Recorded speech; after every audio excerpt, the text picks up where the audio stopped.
Halo teman-teman semua, Nama Budaya. Kembali lagi dengan saya, Sherlia Dinda Chandra, akan membawakan materi baru terkait Samatha Bhawana. Sebelum kita memasuki materi terkait Samatha Bhawana, kita harus tahu dulu nih istilah-istilah dari meditasi, samadhi, dan juga bhawana sendiri. Pertama, dimulai dari meditasi. Meditasi berasal dari bahasa Inggris yang memiliki arti konsentrasi pikiran yang bertujuan untuk melepaskan segala beban pikiran dan menciptakan ketenangan batin. Nah, di meditasi ini sendiri ialah bagaimana penggunaan media agar batin itu berhenti. Selanjutnya ada bhawana atau biasa memiliki nama lengkap Citta Bhawana. Bhawana ini merupakan praktik meditasi dalam agama Buddha yang merupakan pengembangan batin, yang mana salah satunya ada samadhi. Sedangkan samadhi sendiri memiliki arti konsentrasi itu sendiri, yang mana ini juga merupakan bagian dari bhawana. Jadi meditasi dalam agama Buddha ada dua. Yang pertama, Samatha Bhawana tadi yang merupakan pengembangan ketenangan batin. Ada juga Vipassana Bhawana, yaitu pengembangan pandangan terang. Jadi, seperti yang sudah dijelaskan sebelumnya, Samatha Bhawana ialah praktik meditasi dalam Buddhisme yang memiliki tujuan untuk mencapai ketenangan batin. Di dalam Samatha Bhawana ini, batin terutama pikiran akan terpusat dan tertuju pada suatu objek. Dengan demikian, Samatha Bhawana dapat mencapai tingkat-tingkat konsentrasi yang disebut jana-jana dan mencapai berbagai kekuatan batin. Berikut adalah manfaat dari dilaksanakannya Samatha Bhawana. Yang pertama, mendapatkan relaksasi. Yang kedua, menimbulkan ketabahan dan keberanian. Yang ketiga, memperoleh kepercayaan diri. Yang keempat, mengatasi rasa takut. Yang kelima, mudah merasa cukup. 6. Memberikan pengertian benar. 7. Mengatasi keraguan-raguan. 8. Menguatkan ingatan. 9. Mengendalikan emosi. Dan yang terakhir, mengendalikan nafsu keinginan. Selanjutnya, ada objek meditasi dan kesesuaian watak dalam pelaksanaan Samatha Bhawana. Jadi, ada 40 objek meditasi dan objek-objek meditasi ini dapat dipilih sesuai dengan pribadi seseorang. Pembagian yang pertama ada 10 kasina atau 10 wujud benda. Ini terdiri dari yang pertama, Patawi Kasina atau wujud tanah. Yang kedua, Apo Kasina atau wujud air.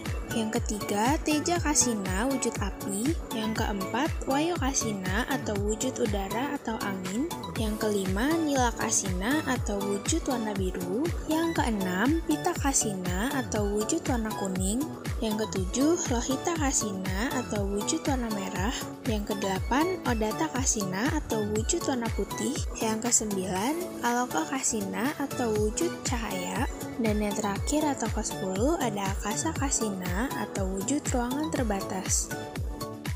Pembagian yang kedua ada 10 asubha atau 10 wujud kekotoran.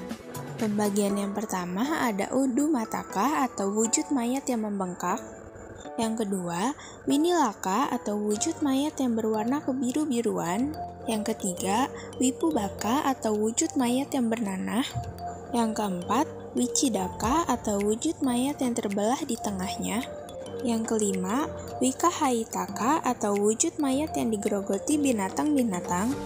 Yang ketujuh, Hatawitaka atau wujud mayat yang busuk dan hancur. Yang kedelapan, Lohitaka atau wujud mayat yang berlumuran darah. Yang kesembilan, Puluwaka atau wujud mayat yang dikerubungi belatung. Dan yang terakhir, Atika atau wujud tengkorak. Pembagian yang ketiga ada 10 anusati atau 10 macam perenungan. Perenungan yang pertama ada Buddha Nusati atau perenungan terhadap Buddha. Yang kedua, Dhamma Nusati, perenungan terhadap Dhamma. Yang ketiga, Sangha Nusati atau perenungan terhadap Sangha. Yang keempat, Sila Nusati atau perenungan terhadap Sila. Yang kelima, Caga Nusati atau perenungan terhadap kebajikan. Yang keenam, Dewa Tanusati atau perenungan terhadap makhluk-makhluk agung atau para dewa. Yang ketujuh, Marananusati atau perenungan terhadap kematian. Yang kedelapan, kaya gata sati atau perenungan terhadap badan jasmani. Yang kesembilan, anapanasati atau perenungan terhadap pernafasan. Dan yang terakhir, upasamanusati atau perenungan terhadap nibbana atau nirwana. Selanjutnya ada 4 apamanya atau 4 keadaan yang tidak terbatas. Terdiri dari yang pertama, meta atau cinta kasih yang universal tanpa pamrih. Yang keenam, karuna atau belas kasihan. Yang ketujuh, mudita atau perasaan simpati. Dan yang terakhir, UPK atau keseimbangan batin. Pembagian yang kelima ada 1 ahara patikulasana atau 1 perenungan terhadap makanan yang menjijikan. Ini berarti direnungkan bahwa makanan adalah barang yang menjijikan bila telah berada di dalam perut. Maksudnya bahwa apapun yang telah dimakan, diminum, dikunyah, dicicipi, semuanya akan berakhir sebagai kotoran atau tinja dan air seni atau urin. Pembagian selanjutnya ada 1 cato datu wawatana atau 1 analisa terhadap keempat unsur yang ada di dalam badan jasmani. Jadi di sini direnungkan bahwa di dalam badan jasmani terdapat 4 unsur materi, yaitu yang pertama ada patawi datu atau unsur tanah atau unsur padat. Yang dimaksudkan di sini ialah segala sesuatu yang bersifat keras atau padat, misalnya rambut kepala, bulu badan, kuku, gigi, dan juga lain-lain. Yang kedua, apodatu atau unsur air atau unsur cair. Ini berartikan segala sesuatu yang bersifat atau berhubungan dengan satu dengan yang lain atau melekat. Misalnya empedu, lendir, nanah, darah, dan lain-lain. Yang ketiga ada tejo datu atau unsur api atau unsur panas. Ini berartikan segala sesuatu yang bersifat panas dingin. Misalnya, setelah selesai makan dan minum, atau bila sedang sakit, badan akan terasa panas dingin. Dan pembagian yang terakhir ada wayodatu atau unsur angin atau unsur yang bergerak. Ini berarti segala sesuatu yang bersifat bergerak.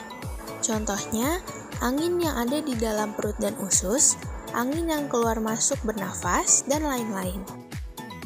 Dan pembagian yang terakhir ada 4 arupa atau 4 perenungan tanpa materi. Yang pertama ada kasinugagati maka sapanyati. Ialah objek ruangan yang sudah keluar dari kasina. Yang kedua ada akasananancaya tanacita, yang berartikan objek kesadaran yang tanpa batas. Yang ketiga ada nati bawa panyati, yang memiliki pengertian objek kekosongan. Dan yang terakhir, akincana yatana cita, yang berartikan objek bukan pencerapan pun tidak pencerapan. Dalam menjalankan praktik samatha bhawana, ada halangan dan juga rintangan. Pada umumnya, orang yang bermeditasi sering mendapat gangguan atau halangan atau rintangan yang berupa 5 niwarana dan 10 paliboda. Kelima niwarana ini terdiri dari yang pertama, kamacanda atau nafsu indra atau keinginan. Ini berartikan nafsu-nafsu keinginan atau kamacanda akan timbul apabila orang berulang-ulang memperhatikan objek yang indah tanpa disertai kebijaksanaan. Yang kedua ada byapada atau dendam atau kemauan jahat. Kemauan jahat atau byapada ini akan timbul apabila orang berulang-ulang memperhatikan objek yang menyebabkan timbulnya kebencian tanpa disertai kebijaksanaan. Kemudian yang ketiga ada tinamida atau kemalasan dan kelelahan. Kemalasan dan kelelahan ini akan timbul apabila orang berulang-ulang memperhatikan rasa segan, rasa malas, kelelahan, mengantuk sesudah makan, tanpa disertai kebijaksanaan.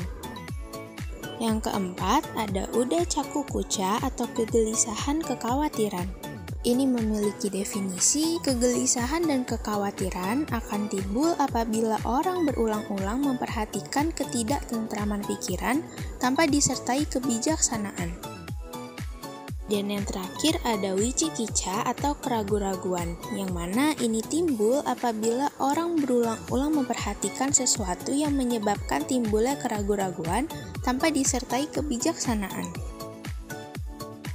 Sedangkan 10 paliboda ialah gangguan dalam meditasi yang menyebabkan batin gelisah dan tidak mampu memusatkan pikiran pada objek.